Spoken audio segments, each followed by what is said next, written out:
This is a cinematic saga about the Sicilian Mafia family Corleone from New York, covering the period from 1945 to 1955. The head of the family, Don Vito Corleone, arranges a wedding for his daughter. At this time, his beloved son Michael returns from World War II. Despite being a war hero and a source of pride for the family, Michael shows no interest in the family's criminal business. Don Corleone adheres to old rules, but new times are coming, and people emerge who seek to change the established order. An assassination attempt is made on Don Corleone. The film shines brightly among the mundane gray films thanks to its cinematography. It is a genius work that rightly earned an Oscar, but it deserved even more awards. Everything in it is at the highest level, from music to performances. It is a magnificent masterpiece. However, of course, our enthusiastic words are merely the last ones, and such expressions may not impress casual readers. Therefore, let's move on to analyzing the film and its characters. Get ready. To avoid confusion, let's consider the main characters. Don Vito Corleone, the Godfather, the head of the influential Italian mafia family in America. Sonny Corleone,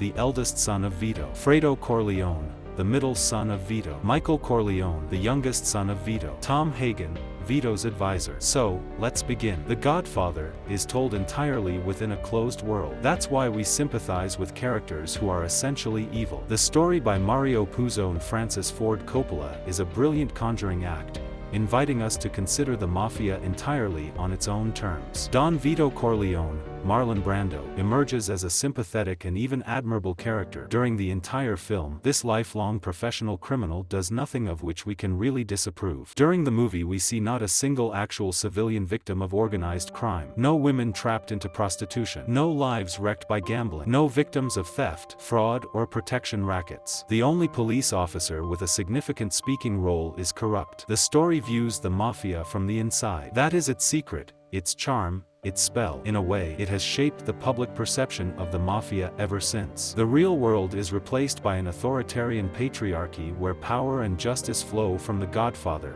and the only villains are traitors. There is one commandment, spoken by Michael, Al Pacino: don't ever take sides against the family. It is significant that the first shot is inside a dark, shuttered room. It is the wedding day of Vito Corleone's daughter, and on such a day a Sicilian must grant any reasonable request. A man has come to ask for punishment for his daughter's rapist. Don Vito asks why he did not come to him immediately. "I went to the police, like a good American," the man says. The Godfather's reply will underpin the entire movie. "Why did you go to the police? Why didn't you come to me first? What have I ever done to make you treat me so disrespectfully? If you'd come to me in friendship, then this scum that ruined your daughter would be suffering this very day. And if, by chance, an honest man like yourself should make enemies, then they would become my enemies. And then they would fear you." As the day continues, there are two more scenes in The Godfather's darkened study, intercut with scenes from the wedding outside. By the end of the wedding sequence, most of the main characters will have been introduced, and we will know essential things about their personalities. It is a virtuoso stretch of filmmaking. Coppola brings his large cast on stage so artfully that we are drawn at once into the Godfather's world. The screenplay of The Godfather follows no formulas except for the classic structure in which power passes between the generations. The writing is subtly constructed to set up events later in the film. Notice how the request by Johnny Fontaine, the failing singer, pays off in the Hollywood scenes, how his tears set up the shocking moment when a mogul wakes up in bed with what is left of his racehorse. Notice how the Undertaker is told, "Someday,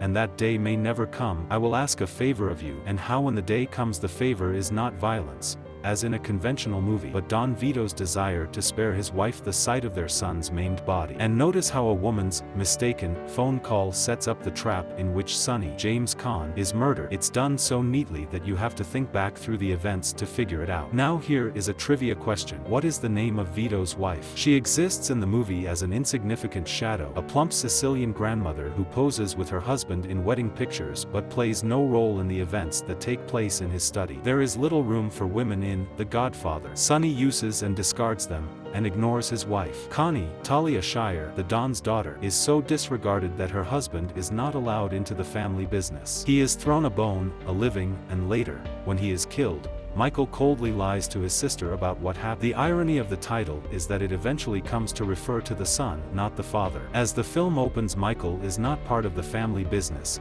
and plans to marry a wasp, Kay Adams, Diane Keaton. His turning point comes when he saves his father's life by moving his hospital bed, and whispers to the unconscious man, "I'm with you now." After he shoots the corrupt cop, Michael hides in Sicily, where he falls in love with and marries Apollonia, Simonetta Stefanelli. They do not speak the same language. Small handicap for a mafia wife. He undoubtedly loves Apollonia as he loved Kay. But what is he thinking here? That he can no longer marry Kay because he has chosen a mafia life. After Apollonia's death and his return to America, he seeks out Kay and eventually they marry. Did he tell her about Apollonia? Such details are unimportant to the story. What is important is loyalty to the family. Much is said in the movie about trusting a man's word, but honesty is nothing compared to loyalty. Michael doesn't even trust Tom Hagen, Robert Duvall, with the secret that he plans to murder the heads of the other families. The famous baptism massacre is tough, virtuoso filmmaking. The baptism provides him with an airtight alibi, and he becomes a godfather in both senses at the same time. Vito Corleone is the moral center of the film. He is old, wise, and opposed to dealing in drugs. He understands that society is not alarmed by liquor, gambling, even women. But drugs are a dirty business to Don Vito, and one of the movie's best scenes is the Mafia summit at which he argues his point. The implication is that in the Godfather's world there would be no drugs,